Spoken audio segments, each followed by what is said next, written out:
수강생 여러분 안녕하세요. 국제정치학의 고비안입니다. 우리가 이제 뭡니까 통상에 대한 얘기를 거의 다 보셨어요. 지난번에 이제 ODA까지 이제 내용을 보셨죠.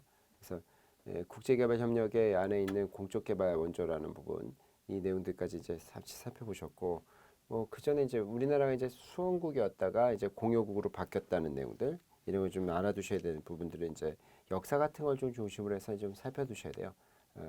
그때도 이제 우리 기출로 나온 게 우리가 이제 공여국의 역할을 했었던 거에서 얼마를 내고 있었냐. 그래서 뭐 우리가 지금 현재는 이제 공여국이지만 아직은 최하위권이거든요. GNP 대죠. GNP 대비해서.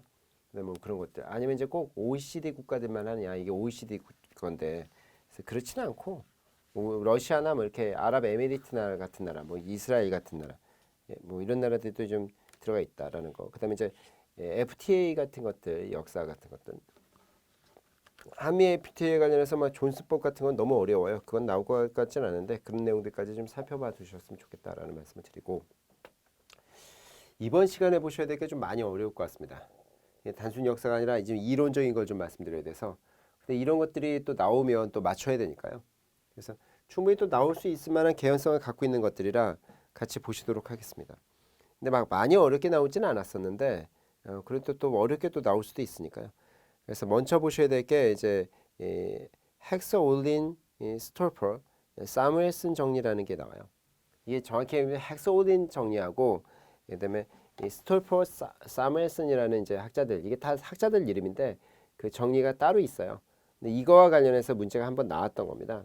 근데 비교적 쉽게 나왔는데 비교의 개념 같은 것들을 얘기하는 거예요.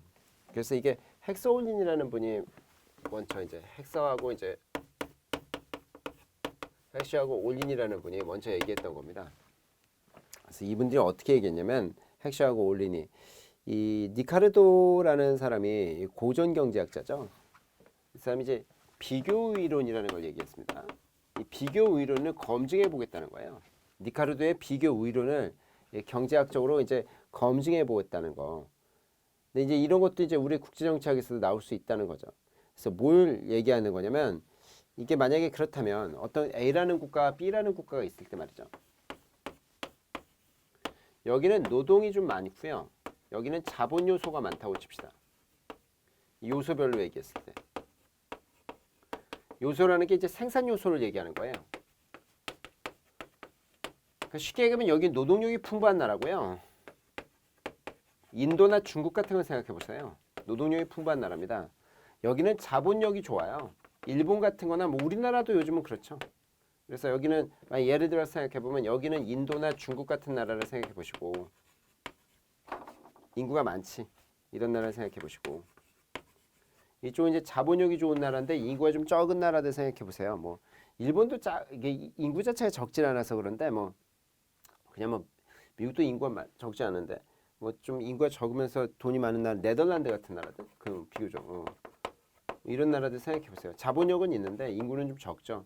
이런 나라들을 비교해 보자는 거예요. 그럼 어떤 물건이 만들어질 거냐 이거예요. 예를 들어서 그러면 여기는 노동집약적인 물건들이 만들어질 가능성이 높습니다. 노동집약적인 상품들이 만들어진다고요.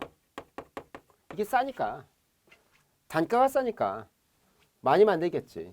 아닌 게 아니라 그랬어요. 중국이나 인도나 뭐 지금도 인도나 방글라데시나 이런 나라들 인구 많은 데는 여전히 뭡니까 섬유 제품 같은 거 많이 만들어요. 저가로해서 신발 같은 것도 많이 만들고, 뭐 중국도 여전히 뭐 요즘 잘 세계된 부분이 있지만 여전히 노동집약적인 어떤 산업들을 많이 합니다. 옛날엔 우리가 많이 했었어요. 그래서 이쪽이 이렇고 이쪽은 아들도 이제 자본집약적인 어떤 기술 뭐 이런 것들을 많이 자본집약적인 이런 상품들을 만들어낸단 말이에요. 기술력이 좋은 상품들을 만들어낸다고. 요즘은 이제 우리나라가 이런 걸 만드는 거죠. 그럼 이렇게 되면 이쪽이 굳이 자본집약적인 상품을 만들 필요가 없다는 거예요. 이쪽도 그러니까 여기는 자본집약적인 걸 만들 필요가 없어요. 왜? 이게 풍부한데 이걸 만들면 되지. 그 다음에 여기는 뭐예요? 노동집약적인 걸 만들 필요가 없어요. 이게 오히려 노동력이 부족하기 때문에 이거 만들려고 하면 단가가 올라가. 그러면 결국 이제 요소의 부존 이론이라고 하는 건데 요소가 얼만큼 있느냐, 요소의 양, 생산 요소의 양에 따라서 제품이 만들어진 게 다를 것이다 이거예요. 그러니까 비교적 값싼 요소를 가지고 물건을 저렴하게 많이 만들 거니까 특화된단 말이에요. 그러면 자본과 관련된 거는 여기서 사오면 되는 거야, 이쪽은. 이거를.